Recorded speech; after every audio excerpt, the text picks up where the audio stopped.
ಸಲಗಟ್ಟು. ಈ ಕೊಂಬಿನ ಹೆಸರೇನು? ಇಳಿಸು. ಈ ಕೊಂಬಿನ ಹೆಸರೇನು? ಗುಡಿಸು. ಈ ಕೊಂಬಿನ ಹೆಸರೇನು? ದೀರ್ಘ.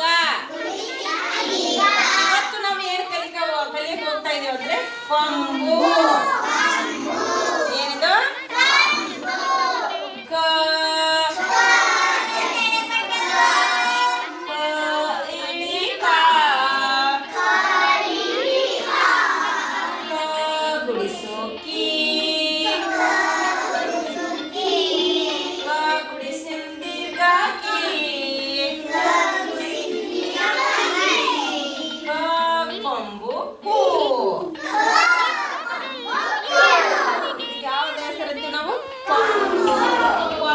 ಇದಕ್ಕೆ ಪಕ್ಕದಲ್ಲಿ ಮಾಡಿದ್ರೆ ಇದಕ್ಕೆ ಏನಂತ ಹೇಳ್ತೀವಿ? ಕೊಂಬು. ಇದೇನು ಹೇಳಿ ಇವಾಗ?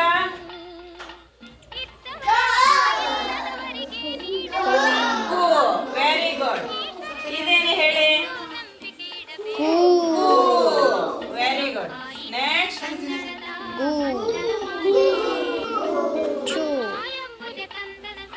ಇದೇನು? ಇದೇನು?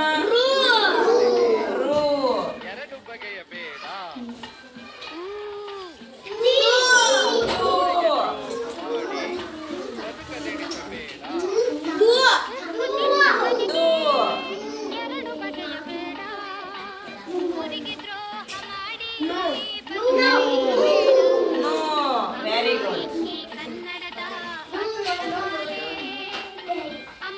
ಇದೇನು?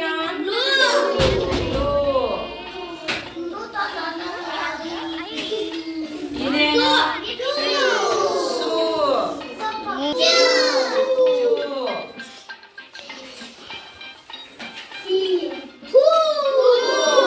ಮಕ್ಕಳ ಈಗ ಕೊಂಬಾಕಿದ್ರೆ ಇದು ಯಾವ ಉಚ್ಚಾರ ಕೊಡ್ತದೆ ನಮ್ಗ?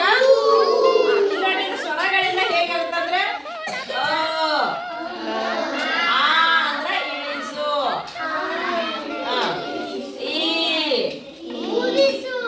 ಗುಣಿಸು ಏನ್ ಬರುತ್ತಾ? ಗುಣಿಸಿನ ದೀರ್ಘ ಈ.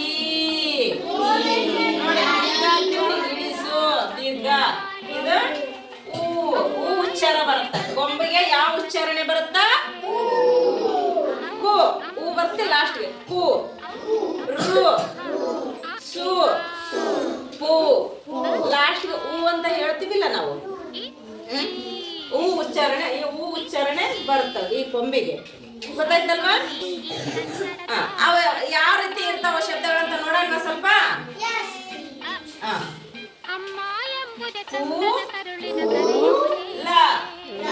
ಕುಲ.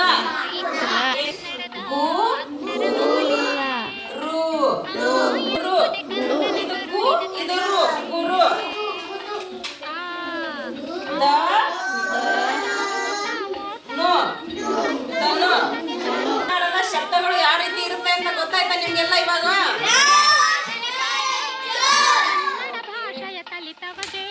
ಅಕ್ಷರಗಳಿಗೆ ಕೊಂಬು ಹಾಕಿದ್ರೆ ಅದು ಏನು ಉಚ್ಚಾರಣೆ ಬರುತ್ತೆ ಅಂತ ನೋಡೋಣ ಇವತ್ತು.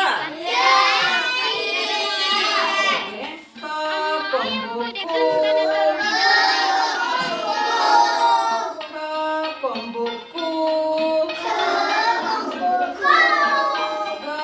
ಕೊಂಬು ಕು. ಕೊಂಬು ಘು.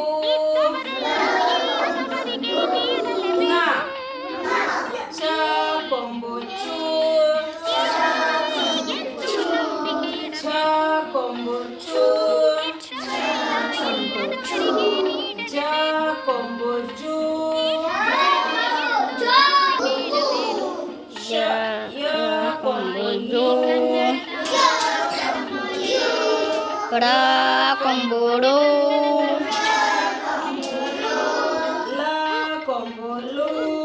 ಲಾ ಕೊಂಬುಡು. ಕೊಂಬು ಇಲ್ಲಿಂದ ಹಾಕ್ಬೇಕು. ಇಲ್ಲೇ ಹಾಕಿದ್ರೆ ಮೋ ಆಗಿಬಿಡುತ್ತೆ ಇದು. ಹಾಗಾಗಿ ಇಲ್ಲಿಂದ ಹಾಕ್ಬೇಕು. ಕೊಂಬು ಕೊಂಬು ಶ ಕೊಂಬು ಶು. ಸ ಕೊಂಬು ಶು. ಸ ಕೊಂಬು ಸು ಹ ಕೊಂಬು ಹೂ ಲ ಕೊಂಬು ಲು ಎಲ್ಲಾ ವ್ಯಂಜನಾಕ್ಷರಗಳಿಗೆ ಕೊಂಬನ್ನ ಹಾಕಿದ್ರೆ ಏನು ಉಚ್ಚಾರಣೆ ಬರುತ್ತೆ?